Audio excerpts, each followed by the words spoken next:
Hello বন্ধুরা, কেমন আছেন তোমরা সবাই? আশা করি তোমরা সবাই অনেক অনেক বেশি ভালো আছো। বন্ধুরা, তোমাদের দোয়া এবং ভালোবাসায় আমিও অনেক অনেক ভালো আছি।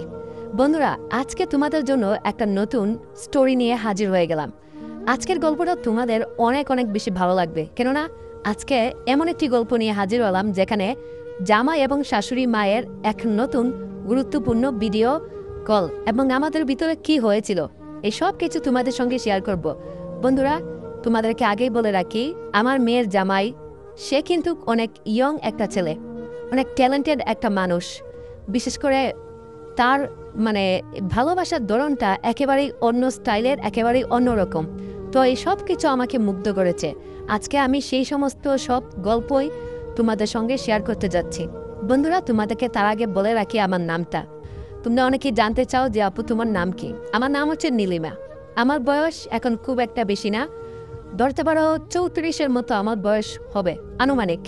তো যাই হোক বন্ধুরা, আমি বর্তমানে একজন হাউস ওয়াইফ। আসলে আমার যে হাজব্যান্ড, সে আসলে একজন ব্যস্ত মানুষ, একজন ব্যবসায়িক মানুষ। সে দেখা যায় এক্সপোর্ট ইম্পোর্টের বিজনেস করে। দেশের বাহিরেই তাকে প্রায় সময় থাকতে হয়, দেশে তিনি আসলে খুব একটা বেশি থাকেন না।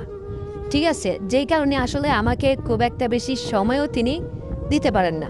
কিন্তু বন্ধুরা, মানুষের কাছে যতই টাকা পয়সা ধন সম্পত্তি যাই কিছু থাকুক না কেন, মানুষের দিন শেষে একটা জিনিসই চাই, আর সেইটা হচ্ছে সুখ, আর সেইটা হচ্ছে শান্তি, সেইটা হচ্ছে শারীরিক চাহিদা। কিন্তু আমার হাজব্যান্ড, আমি যতটুকু খবর পেয়েছি তার বন্ধুদের কাছ থেকে, তিনি আমাকে ছাড়াও, যেহেতু তিনি বিদেশে বা দেশের অনেক আনাচে কানাচে যান, তিনি নাকি তারা বন্ধুরা মিলে নাকি মহিলা ভাড়া করে। ঠিক আছে, বিভিন্ন 5 স্টার হোটেলে বা 3 স্টার যে হোটেল রিসোর্টগুলো আছে, সেই রিসোর্টে তারা মেয়ে নিয়ে উঠে। আমার হাজব্যান্ডও এরকম, আমি প্রথমে বিশ্বাস করেছিলাম না। পরে তার বন্ধুরা আমাকে ভিডিও কলে দেখাতো, যে এই ভিডিও করে দেখাতো, তারপর হচ্ছে ছবি তুলে দিত। একদিন গিয়ে আমি আসলে সেই প্রমাণটা পেয়েছিলাম। তারই এক কাছের বন্ধু আমাকে খুব ভালোবাসতো, পছন্দ করত। সে আমার কাছে অনেকবার সুযোগ চাইতো, তখন আমি তাকে কোনোভাবেই সুযোগ দিতাম না। তো সে একদিন আমাকে বলতেছে, ভাবি আপনি তো আমাদেরকে কোনো সুযোগ দেন না, দেখেন আপনার হাজব্যান্ডের কার্যকলাপ, সে আপনার মতো একটা বউ রেখে এই সমস্ত করে বেড়ায়, বিভিন্ন রিসোর্টে সে মেয়ে নিয়ে গিয়ে এরকম আমোদ ফুর্তি করে। সেদিন থেকে আমি বুঝতে পারলাম যে শারীরিক কেমন একটা সুখ। দেখেন, সে টাকার পিছনে ছুটে সে কিন্তু তার জীবনটায় এনজয় করতেছে, লাইফটা মজায় মাস্তিতে কাটিয়ে দিচ্ছে। কিন্তু আমি কি পাচ্ছি তার কাছ থেকে? তাকে বিয়ে করে এসে এই বাড়িতে আমাকে একা একা রাত্রি যাপন করতে হচ্ছে, কোনো কিছুই পাচ্ছি না। তো যাই হোক বন্ধুরা, আমার বিয়ে প্রায় হয়ে গেছে 18 বছর। এখন আমার একটা মেয়েও আছে। আমার মেয়েটা সম্প্রতি কলেজে পড়াশোনা করে। শুনেছি কলেজে আমার মেয়েটার একটা বয়ফ্রেন্ডও আছে। ও মাঝে মধ্যেই আমাদের বাসায় আসতো। তবে ছেলেটা অনেক কিউট ছিল, অনেক স্মার্টও ছিল। আর বিশেষ করে এই ছেলেটাকে আমারও খুব বেশি পছন্দ হয়েছিল। তার কারণ হচ্ছে ওর স্টাইল, চলাফেরা, কথাবার্তা সব কিছুই আমাকে আসলে মুগ্ধ করেছিল। তো আমি ওকে প্রায় সময় বলতাম, ওর নাম ছিল নাদিম, আমি ওকে প্রায় সময় বলতাম, নাদিম তুমি এত স্টাইলিশ, এত সুন্দর, অথচ এই তুমি এই আমার মেয়েকে সত্যি কি বিয়ে করবে, নাকি ওকে প্রেম করে দেখা গেল মধু খাওয়া শেষ, হ্যাঁ তুমিও উড়ে গেলা, এরকম কোনো কিছু। ওকে আমি প্রায় সময় এই কথা বলতাম। ও আমাকে তখন আবার বলতো, না আন্টি এমন কিছু না, হ্যাঁ আমি আসলে নিধিকে অনেক বেশি পছন্দ করি, নিধিকে অনেক বেশি ভালোবাসি, আর ভালোবাসার জায়গা থেকেই ওকে আমি বিয়ে করতে চাই। ছেলেটা খুব ভালো ছিল, সহজ সরল ছিল, আসলে আমারও ওকে খুব পছন্দ ছিল, খুব ভালো লাগতো। যাই হোক, আমার মেয়ে আসলে ওকে খুব একটা বেশি, তেমন একটা বেশি পাত্তা দিত না, কিন্তু ও আসলে খুব পাগল ছিল আমার মেয়ের জন্য। তো আমি ওকে কিছু শর্ত দেই। আর শর্তটা কি? শর্তটা হচ্ছে যে তুমি যদি আমার মেয়েকে পছন্দ করো বা ভালোবাসো বা বিয়ে করো, তাহলে তোমার কিছু কাজ করতে হবে আমার জন্য, পার্সোনাল কাজ। তখন নাদিম আমাকে একদিন বলতেছে, আন্টি আপনার কি শর্ত বলেন তো? আমি আপনার সমস্ত শর্তে মানতে রাজি। আমি আপনার কথা মতো চলবো, এক পাও এদিক সেদিক হব না, কেননা আপনি আমার ভবিষ্যৎ শাশুড়ি মা। আরে আপনার কথা যদি আমি না শুনি তাহলে তো আমার মহা পাপ হবে। হ্যাঁ, আপনি আমাকে যা বলবেন, যেভাবে বলবেন আমি সেভাবেই চলবো, সেভাবেই সব কিছু মেনে চলবো। তো আমি ওকে একদিন খাবার টেবিলে এই খাবার দিচ্ছিলাম, তখন আমার মেয়ে নিধির খাবার শেষ হয়ে পড়েছিল। তখন আমি ওকে বললাম, নাদিম দেখো, এই এত বড় বাড়ি তোমার শ্বশুরের বাড়ি এটা, অথচ তুমি একটা জিনিস খেয়াল করেছো কিনা আমি জানি না। সে আমাকে বলল, কি আন্টি? আমি বললাম, দেখো এত বড় বাড়ি ঠিক আছে, কিন্তু তোমার শ্বশুর কিন্তু এই বাড়িতে থাকেন না, উনি মাঝে মধ্যে আসেন। হ্যাঁ, বুঝতেই পারতেছ তোমার শ্বশুর আসলে একজন ব্যস্ত মানুষ, একজন মানে বিজনেসম্যান, ঠিক আছে? তিনি আসলে আমাকে খুব একটা বেশি সময় দিতে পারেন না। আসলে দেখো নাদিম, আজকে যে আমার মেয়ে নিধির সঙ্গে তোমার রিলেশন, তুমি যদি তাকেও যদি তুমি সময় না দাও, সে কিন্তু তোমার সঙ্গে রিলেশনটা ব্রেকআপ করে দিবে, এটাই স্বাভাবিক। কিন্তু এখন আমি তো ব্রেকআপ করতে পারতেছি না, কারণ আমি তো আসলে ওনার ওয়াইফ। এখন আমার একটা ডিস্টেন্স হয়ে গেছে। আর এই যে দেখতেছো এই ছবিগুলো, তখন আমি নাদিমকে ছবিগুলো দেখালাম যে মানে আমার হাজব্যান্ড, ওর শ্বশুর যে বিভিন্ন রিসোর্টে মেয়ে নিয়ে যে কি করে। দেখো নাদিম, তোমার শ্বশুর, উনি হচ্ছে তোমার হবু শ্বশুর, ঠিক আছে? মানে আমার হাজব্যান্ড, দেখো উনি বিভিন্ন রিসোর্টে মেয়ে ভাড়া করে নিয়ে এই সমস্ত কার্যকলাপ করে। এখন আমি তো নাদিম একজন হাউস ওয়াইফ, আমি তো চাইলেও মনে করো ওই কোথাও যেতে পারতেছি না, মনে করো কোনো ছেলের কাছে যেতে পারতেছি না, কোনো ভালো একটা ফ্রেন্ড নেই আমার। হ্যাঁ, এখন দিন শেষে নাদিম, আমিও তো একজন মানুষ, তাই না? আমিও তো একজন মানুষ। এখন আমারও তো একটা চাওয়া পাওয়া আছে, আমারও তো একটা দাবি দাওয়া থাকে, বা মনে করো যে আমারও তো একটা এই শরীরের খিদে আছে, চাহিদা আছে। এখন আমি আমার শরীরের চাহিদাগুলো কিভাবে মিটাবো, কার কাছে যাব, বা আমি কার কাছে বলবো? তখন নাদিম আমার কথাগুলো শুনে ও দেখলাম অনেকটা মানে অ্যাপ্রিসিয়েট হয়েছে। ও তখন আমাকে বলতেছে, আসলে আন্টি, আমি আপনার দুঃখ কষ্টগুলো বুঝতে পারতেছি। আপনি আসলে নিজেকে অনেক যুদ্ধের মাধ্যমে নিজেকে মানে নিয়ে যাচ্ছেন, এটা আপনাকে দেখলেই আসলে বোঝা যাচ্ছে। এখন আন্টি, আপনি বলেন আমি আপনার জন্য কি করতে পারি? আপনি আমাকে যা বলবেন আমি আপনার জন্য তাই করব। দেখুন, আপনি জীবনে কষ্ট পাবেন না, কারণ আপনি হচ্ছেন আমার জান নিধির মা। আপনার জন্য আমি সব কিছু করতে পারি। আসলে নাদিমের মুখে এই কথাগুলো শুনে সত্যি কথা বলতে আমার খুব বেশি ভালো লেগেছিল, অনেক বেশি ভালো লেগেছিল। তখন আমি নাদিমকে বলেছিলাম, নাদিম, খুব বেশি তোমাকে করতে হবে না। আসলে দেখো, তুমি তো আমার মেয়েকে ভালোবাসো, তাই না? এখন তোমাদের বিয়ে দেওয়ার দায়িত্ব আমার। তোমার বাড়ির লোকজন মানুক বা না মানুক, বা আমার ফ্যামিলির কোনো মানুষ মানুক বা না মানুক, আমি তো রাজি। তুমি যদি আমাকে খুশি করতে পারো, তুমি যদি আমাকে মজা দিতে পারো, তুমি যদি আমাকে এনজয় মানে করতে পারো আমার সঙ্গে, তোমার উপর যদি আমি স্যাটিসফাইড হই, তোমাকে যদি আমার ভালো লাগে, তাহলে নাদিম, আমি তোমাকে প্রমিস করতেছি, আমার মেয়ের সঙ্গে আমি তোমাকে বিয়ে দিব, আর এই বিয়েটা কেউ আটকাতে পারবে না। তখন নাদিম অনেক বেশি খুশি হলো। আমি দেখলাম ওর মুখে একেবারে হাসি মুশি, মানে ওর মুখ, ওর চেহারা, একেবারে সব কিছু স্পষ্ট ছাপগুলো বোঝা যাচ্ছিল ও যে কতটা খুশি। তখন নাদিম আমাকে বলতেছে, আন্টি, এই কথা? নাদিম একটু হেসে দিল। আমি তখন নাদিমকে বললাম, কি ব্যাপার নাদিম, তুমি যে হাসছো? তখন নাদিম আমাকে বলতেছে, আন্টি জানেন, আমি আপনার মেয়ে নিধিকে পছন্দ করার আগে আমি আপনাকে পছন্দ করেছি, আমি আপনাকে ভালোবেসেছি। আসলে নিধি একটু চিকন চাকন, ওর সঙ্গে প্রেম করাটা ঠিক আছে। আসলে আন্টি, আমি যদি আপনার মেয়ে নিধির সঙ্গে রিলেশন না করতাম, ওর সঙ্গে যদি আমি প্রেম ভালোবাসা না করতাম, তাহলে তো আমি আপনাদের বাসায় আসতেও পারতাম না, আপনার সঙ্গে আমার দেখাও হতো না, কথাও হতো না। আমি প্রতিদিন এই রাস্তা দিয়ে কলেজে যাই, যাওয়ার সময় আমি ব্যালকনিতে আপনাকে দেখি। আপনি আসলে মানে ব্যালকনিতে মাঝে মধ্যে বসে থাকেন বা মাঝে মধ্যে দাঁড়িয়ে থাকেন। আপনার মানে স্পষ্ট চেহারাটা আমি দেখতে পারি। আপনার এই চেহারায় অনেকগুলো কালো দাগ আছে, মানে একটা ভালোবাসার অভাব আপনার মুখের মাঝে, আমি সেটা খুব ভালোভাবে নোটিশ করতে পারি। আর তখন আমি এই বাড়ি সম্পর্কে খোঁজখবর নিয়ে আমি জানতে পারি নিধি আপনার মেয়ে, তখন ও আমাদেরই কলেজে পড়ে। তখন আমি নিধিকে পটিয়ে ফেলি আসলে শুধুমাত্র আপনার কারণে।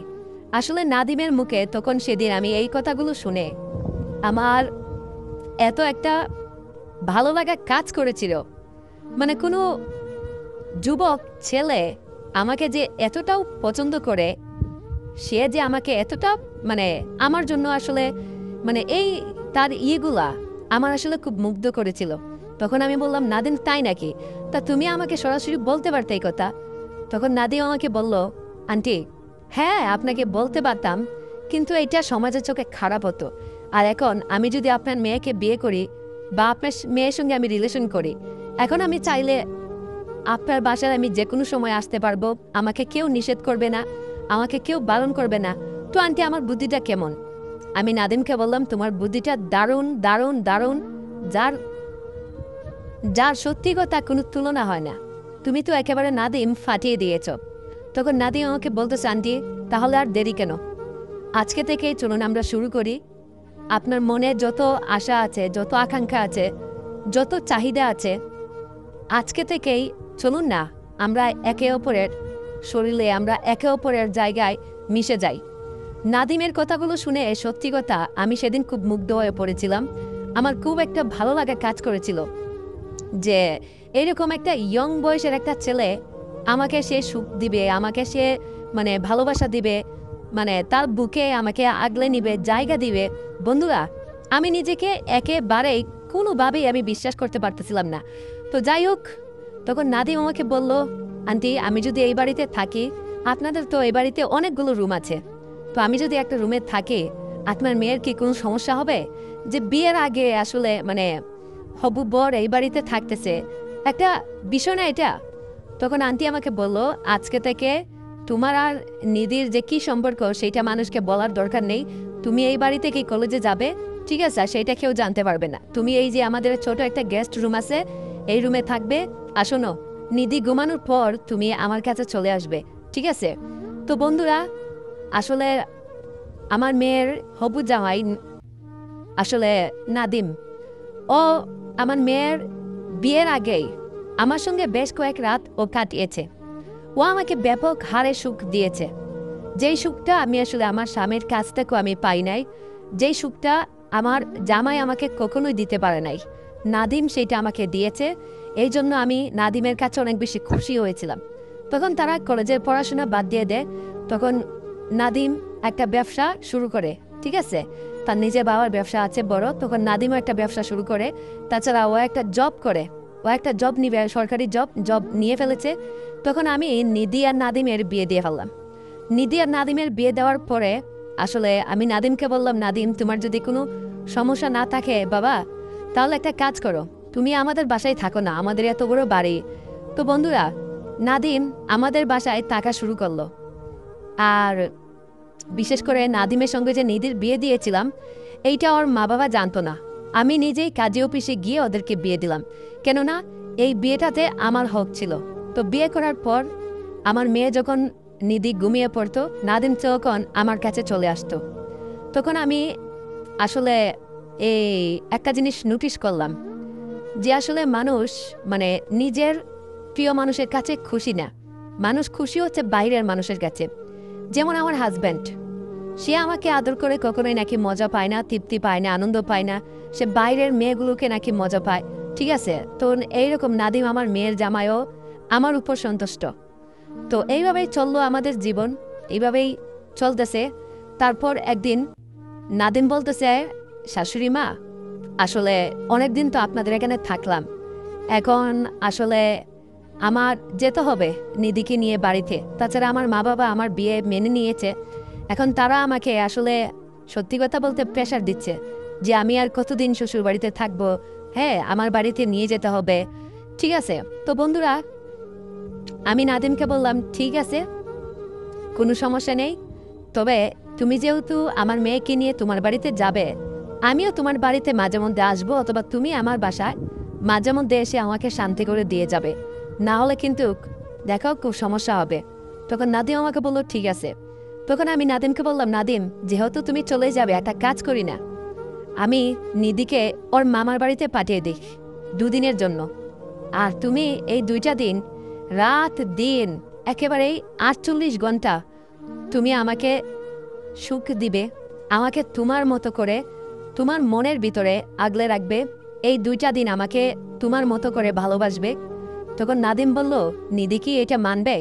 তখন আমি নিধির একটা ব্যবস্থা করলাম, নিধিকে পাঠিয়ে দিলাম ওর মামার বাসায়।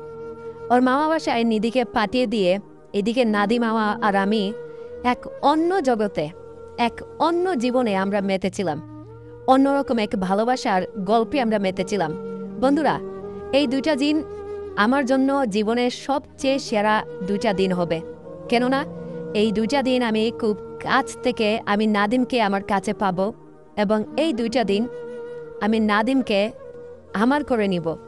এটা আমার জীবনের সবচেয়ে বড় একটা চ্যালেঞ্জ বলতে পারেন, সবচেয়ে বড় একটা চ্যালেঞ্জ ছিল। তো আমি কিভাবে নাদিমকে আমার করে নিব বা কেমনে তা সম্ভব, এই সব কিছু আসলে আমার মাথায় ঘুরপাক খাচ্ছিল। তখন বন্ধুরা, নাদিম আমি দেখলাম এই জিনসেং না পাওয়ার কি যেন খেলো, বললো এইটা খেলে নাকি এক টানা 72 ঘন্টার মতো শরীরে একটা শক্তি থাকে। হ্যাঁ, শরীরে নাকি একটা শক্তি থাকে। তো আমি নাদিমকে বললাম, ঠিক আছে, এইটাই তো আমার দরকার। হ্যাঁ আরে এই শক্তিটাই তো আমার দরকার। তখন বন্ধুরা, নাদিম আমাকে আমার সঙ্গে মেতে উঠতো এক রঙিন মঞ্চে, এক রঙিন ভালোবাসায়, যেই ভালোবাসা আসলে আমি আমার জীবনে পাই নাই। আমার হাজব্যান্ড আমাকে, সত্যি কথা বলতেছি, বিয়ে করে আনার পর আমাকে খুব বেশি হলে তিনি 1 ঘন্টা বা আধা ঘন্টা আমাকে সময় দিয়েছেন। আসলে দিনের পর দিন, রাতের পর রাত তার সঙ্গে আমি কাটিয়েছি, শুয়েছি। সে আমার আমার যে একটা চাহিদা, সে কখনোই সেটা সম্পূর্ণ ফুল করতে পারে নাই। এইটা ছিল আমার জীবনের সবচেয়ে একটা আকাঙ্ক্ষা। আসলে মানুষের জীবনে টাকা পয়সা অনেক থাকতে পারে, কিন্তু মানুষ আসলে যদি সুখটা ঠিকভাবে না পায়, যদি তার চাহিদাটা ঠিকভাবে পূরণ না হয়, মানুষ কিন্তু এক প্রকার প্রায় আধা পাগল হয়ে যায়। কারণ মানুষের জীবনে শারীরিক সুখ এটা এমন একটা জিনিস, ঠিক আছে, সবাই কিন্তু সেইটা আসলে এই আয়ত্ত করতে পারে না। যে পারে সেই হচ্ছে মহাপুরুষ। তো নাদিম আমাকে এক অন্য জগতের অন্যরকম এক ভালোবাসা আমাকে দিয়ে যাচ্ছে। এটা আমার জীবনের সবচেয়ে বড় একটা ইয়ে ছিল। বন্ধুরা, আসলে 24 ঘন্টা যাওয়ার পর যখন রাত হলো, পরের দিনও আমরা বিছানায় শুয়ে আছি।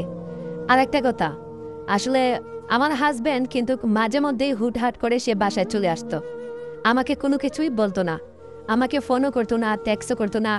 আর তার কাছে একটা চাবি ছিল। হ্যাঁ, বাসায় ঢুকলে তো দারোয়ান আছে গেটে, আর হচ্ছে আপনার এই আমাদের রুমে যে প্রবেশ করবে, যেহেতু আমরা ফ্ল্যাট বাসাতে থাকি, প্রবেশ করার জন্য তার কাছে একটা চাবি ছিল। এই চাবি দিয়ে দিলে মেন যে দরজাটা সেটা কিন্তু খুলে যেত, ঠিক আছে। এইটা হচ্ছে আর একটা কারণ। তো নাদিম আর আমি এক রঙিন দুনিয়াতে ছিলাম। আমাদের পরনে ছিল না কোনো কাপড়, ছিল না আমাদের কোনো লাজ লজ্জা, ছিল না আমাদের মাঝে তেমন কোনো কিছু। তো সেই অবস্থাতে চলে আসলো আমার হাজব্যান্ড। এসে দেখে আমি আর নাদিম একই বিছানায়, একইভাবে এইভাবে শুয়ে আছি। আমি তাকে অবশ্য বলেছিলাম যে নাদিম নামের একটা ছেলে, তাকে ছবিও পাঠিয়েছিলাম যে আমাদের মেয়ের নিধির সঙ্গে বিয়ে দিয়েছি, ছেলেটা অত্যন্ত ভালো। সে কোনো দ্বিমত করে নাই, কোনো আপত্তি বা কোনো কিছু করে নাই। সে বলেছিল, ঠিক আছে, এটা তো খুশির খবর, মেয়েকে বিয়ে দিয়েছো, এটা তো ভালো। তো বন্ধুরা, আমার হাজব্যান্ড এসে এমন অবস্থায় আমাকে দেখে ফেলার পর তার চোখ একেবারে উপরে চলে গেল। তখন সে আমাকে বলতেছে, নীলিমা, এটা তুমি কি করলে? হ্যাঁ, তুমি তোমার মেয়ের জামাইয়ের সঙ্গে একই বিছানায়, একই খাটে, কতদিন ধরে তোমরা এই সমস্ত করতেছো? তুমি তোমার মেয়ের জামাইকে বুক করার জন্যই তাহলে তুমি আমার মেয়েটার জীবন নষ্ট করেছ, ওর সঙ্গে আমার মেয়ের বিয়ে দিয়েছ। নীলিমা, তুমি আমার বিশ্বাস ভঙ্গ করেছ। এই কথা আমার হাজব্যান্ড বলতেই আমিও তাকে বলে দিলাম যে, মিস্টার শিহাবুদ্দিন, আপনিও কিন্তু আমার বিশ্বাস ভঙ্গ করেছেন। আপনি বিভিন্ন 5 স্টার হোটেলে, রিসোর্টে আপনি মেয়ে ভাড়া করে নিয়ে যান, সেখানে নিয়ে থাকেন। আপনি কি একটাবার জানতে চেয়েছেন আমি এই একা বাসায়, একা বাড়িতে আমি কিভাবে আছি? আপনি বিয়ে করে আমাকে আপনি বলতে পারবেন যে কয়টা রাত কয়টা দিন আপনি আমাকে সময় দিয়েছেন? হ্যাঁ, আপনি বুকে হাত দিয়ে বলেন তো যে কয়টা দিন আপনি আমার সঙ্গে কাটিয়েছেন? তখন আমি দেখলাম আমার হাজব্যান্ডের মুখ অনেকটাই বন্ধ হয়ে গেল। তখন সে বলতেছে, আচ্ছা ঠিক আছে, সেটা তুমি আমাকে অভিযোগ দিতেই পারো, তাই বলে তুমি তোমার মেয়ের জামাইয়ের সঙ্গে এই কাজ করবে? এতটা নিচে নেমে যাবে তুমি? হ্যাঁ, এটা কি কি করে পারলে তুমি? নীলিমা, তোমার মেয়ের কথা, তার ভবিষ্যতের কথা কি তুমি একটাবার ভাববে না? তখন আমি আমার হাজব্যান্ডকে বললাম, হ্যাঁ অবশ্যই ভাববো, তার ভবিষ্যতের কথা আমি কেন ভাববো না, অবশ্যই ভাববো। আর এই যে ছেলে নাদিম, ও আমাকে অনেক বেশি ভালোবাসে, ও আমাকে খুশি করতে পেরেছে এবং আমি বিশ্বাস করি ও আমার মেয়েকেও খুশি করবে। আসলে নারীরা জীবনে টাকা পয়সা ধন সম্পত্তি কোনো কিছুই চায় না। আমাদের তো টাকা পয়সা প্রচুর আছে, আর যেটা দরকার সেটা হচ্ছে একটা শারীরিক সুখ, যেটা তুমি আমাকে কোনোদিনই দিতে পারো নাই। এই কথা বলে আমার হাজবেন্ড বলতেছে যে দেখো নীলিমা, যতই হোক তুমি এই কাজটা করতে পারো না। এই কথা বলে আমার হাজবেন্ডও সেদিন আমাকে ধরে তখন আমার জামাই চলে যায়। তখন আমার হাজবেন্ড আমাকে বলতেছে, তোমার খুব চাহিদা না, তোমাকে সুখ আমি কখনোই দিতে পারি নাই, কখনোই তোমাকে আমি সুখ দিতে পারি নাই। ঠিক আছে, এই জন্য তুমি তোমার মেয়ের জামাইয়ের সঙ্গে এই কাজ করছো। ঠিক আছে, এখন আমি দেখব তুমি তুমি তোমার কত চাহিদা, তোমার কত আছে। আমি তোমাকে আগামী 1 সপ্তাহ এই রুম থেকে আমি যেতে দেব না। আজকে থেকে এই একটা সপ্তাহ খাওয়া দাওয়া গোসল করা সব কিছু বন্ধ। এই একটা রুমে তুমি আর আমি বন্দি। এখন আমি দেখব তোমার কত চাহিদা আছে, তোমার কত আছে। এই কথা শোনার পর আমার মেয়ের জামাই সে এখান থেকে চলে গেল। সে যাওয়ার পরে আমার হাজবেন্ড দরজাটা বন্ধ করে দিল। গত 2টা দিন আসলে মেয়ের জামাই আমাকে একেবারেই আধমরা করে ফেলেছে, কারণ যেহেতু সে আসলে চলে যাবে। কিন্তু বন্ধুরা, এখন আমার হাজবেন্ড আমাকে যেভাবে ধরেছে, আমি মনে হয় এখান থেকে আর রেহাই পাবো না। সে আমার উপর এক প্রকার ক্ষুব্ধ হয়ে গেছে, রাগান্বিত হয়ে গেছে। তার ভেতরে একটা জেদ চলে এসেছে। সে আমাকে এই বন্দি ঘরের ভিতরে টানা 24টা ঘন্টা আমার সঙ্গে কি করেছে, এই ঘটনাটা আমি তোমাদেরকে আর বলতে পারলাম না। বন্ধুরা, টানা 24টা ঘন্টা কোনো পুরুষ কি পারে কোনো নারীর সঙ্গে? সে মানুষটা কি বাঁচবে? হ্যাঁ, সে আমার সঙ্গে এই কাজটাই করেছে। সে আমাকে একটা টর্চার করেছে। সে আমাকে বলেছে, তুমি তোমার মেয়ের জামাইয়ের কাছে শুতে যাও না? আচ্ছা, আজকে আমি তোমার সমস্ত চাহিদা সব কিছু বের করে দেব। এই কথা বলেই বন্ধুরা সে শুরু করে দিছে। আমি বন্ধুরা 3টা সেকেন্ডের জন্য সময় পাই নাই যে আমি পানিটা খাবো, আমার প্রস্রাবটা করব। 3টা সেকেন্ডের জন্য আমি রেস্ট নিতে পারি নাই। আমি দেখি একেবারে পুরো আত্মরা হয়ে গেছি। আমার শরীরের অবস্থা একেবারেই বেহাল দশা। সারা শরীরে ব্যথায় প্রচুর যন্ত্রণা করতেছে। মনে হচ্ছে যে কেউ আমাকে চাবুক দিয়ে পিটিয়েছে। আমার শরীরের প্রতিটা অঙ্গ প্রত্যঙ্গে একেবারে ব্যথায় ছিল। আমি যেন বিছানা থেকে উঠতে পারতেছি না। হাজব্যান্ড আমার এমন এক অবস্থা করেছে, যা এই ঘটনা আমি তোমাদেরকে আর বলতে পারলাম না। আমি একেবারে শেষ হয়ে পড়েছিলাম, একেবারে নিঃশেষ হয়ে পড়েছিলাম। তো এই চলছিল আর কি আমার জীবন, এই ছিল আমার জীবন। এরপরে মেয়েকে কল দিলাম। মেয়েকে কল দেওয়ার পরে মেয়ে আসলো। আসার পরে নাদিম ওকে তার শ্বশুরবাড়িতে নিয়ে গেল। আর এরপর থেকে আমার হাজব্যান্ড শিহাবুদ্দিন, সে আর কখনোই আসলে দেখা গেছে ব্যবসার খাতিরে অনেকবার সে বিদেশে গিয়েছে বা দেশের বাইরে গিয়েছে, আবার চলে এসেছে এবং আমাকে সবসময় সে ভিডিও কল দিত। কারণ ওই যে আমি মেয়ের জামার সঙ্গে এই কাজটা করেছি, তার একটা ধারণা ছিল যে আমি যদি এই কাজ আরও অন্য অন্য কোনো পুরুষের সঙ্গে করি, সে আমাকে এরপর থেকে সবসময় সন্দেহ করতো, চোখে চোখে রাখতো। তখন থেকেই আমার প্রতি তার একটা আলাদা একটা ভালো লাগা কাজ করে। এরপর থেকে সে আর কোনো মেয়েদের সঙ্গে ওইভাবে যায় নাই, সবসময় আমাকে খেয়াল রাখতো, আমার কাছেই আসতো, আমাকে এরপর থেকে প্রচুর পরিমাণে ভালোবাসা দিত। তো এরপর থেকে আমার হাজব্যান্ডের একটা শিক্ষা হয়েছিল যে আর কোনোদিন মেয়েদের সঙ্গে যাবে না। তো এরপর থেকে আমার হাজব্যান্ড, আমি দেখলাম যে আমার প্রতি একটা দায়িত্বশীল হয়েছে, এখন আমাকে প্রচুর পরিমাণে ভালোবাসে। তারপর হচ্ছে এই আমাকে ছেড়ে কোনো দেশে যদি যায় বিজনেসের দরকারে, 1 দিন বা 2 দিন থেকে আসে, আবার চলে আসে। আর এসে সবার আগে সে আমার কাছে আসে। হ্যাঁ, আমি কেমন আছি, ভালো আছি কিনা, খেয়েছি কিনা বা কি করতেছি, এই যে সে একটা খেয়াল রাখা, একটা ভালোবাসা, এগুলো তৈরি হয়েছে সেখান থেকে। তো বন্ধুরা, অনেক সময় আমরা আমাদের কাছের অনেক মানুষকে আমরা বিশ্বাস করি, কিন্তু সে আমাদেরকে বিশ্বাসের মূল্যটা দেয় না, বা আমরা তাকে অনেক বেশি ভালোবাসি, কিন্তু আপনার এই ভালোবাসার মূল্যায়নটা সে আপনাকে করে না।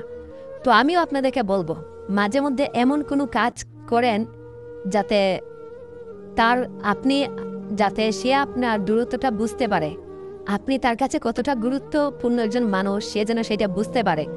তো আজকের গল্পটা এটাই আমরা শিখলাম, যে আমরা যাদেরকে বিশ্বাস করি বা যাদেরকে আমরা ভালোবাসি, তারা কিন্তু আমাদেরকে বিশ্বাস করে না বা আমাদেরকে অতটা গুরুত্ব তাদের কাছে মনে করে না। তো মাঝে মধ্যে এমন কিছু কাজ করতে হয় যাতে সে মনে করে যে আমরাও তাদের কাছে একটা গুরুত্বপূর্ণ অংশ। তো আশা করি আজকের ভিডিওটা দেখে আপনারা অনেক কিছু শিখতে পেরেছেন জীবনে। তো প্রতিটা মানুষকে জীবনে চলার পথে তাকে গুরুত্ব দিবেন। বিশেষ করে আপনাদের যারা স্ত্রী আছে তাদেরকে, আপনারা যদি দূরেও থাকেন, অবশ্যই একবার হলেও দিনে একটা কল দিবেন, ভিডিও কল দিবেন, তার চেহারাটা দেখতে চাইবেন এবং তাকে বলবেন, ওগো, যদি তাকে সুন্দর নাও লাগে তারপরেও আপনি তার প্রশংসা করে বলবেন, তোমাকে আজকে অনেক সুন্দর লাগতেছে, দারুণ লাগতেছে, জানো তোমাকে নো মেকআপে আরও অনেক সুন্দর লাগতেছে, ইস তোমাকে এই খোলা চুলটাতে যা লাগতেছে না, মনে হচ্ছে তোমাকে আবার বিয়ে করি। মাঝে মধ্যে এরকম কিছু দুষ্টু মিষ্টি কথা বলে মেয়েদেরকে পটাবেন, কারণ মেয়েরা চায় যে তাদেরকে যদি সুন্দরও না লাগে, ছেলেরা যেন তাদেরকে সবসময় প্রশংসা করে, হ্যাঁ, মিষ্টি মিষ্টি কথা বলে, কারণ মেয়েরা এটা শুনতে চায় ভাই। ঠিক আছে, আপনি যদি মেয়েদেরকে এই কথাগুলো বলতে পারেন, যে কোনো মেয়েকেই কিন্তু আপনি পটিয়ে ফেলতে পারবেন, তারা কখনোই আপনার অবাধ্য হবে না। তো যাই হোক বন্ধুরা, আজকের ভিডিওটা এই পর্যন্ত ছিল। তো যাদের ভালো লাগেছে অবশ্যই চ্যানেলটা সাবস্ক্রাইব করে দিবেন এবং এই চ্যানেলের সঙ্গেই থাকবেন। দেখা হচ্ছে আবারও আগামীতে নতুন কোনো ভিডিওর সঙ্গে। আল্লাহ হাফেজ।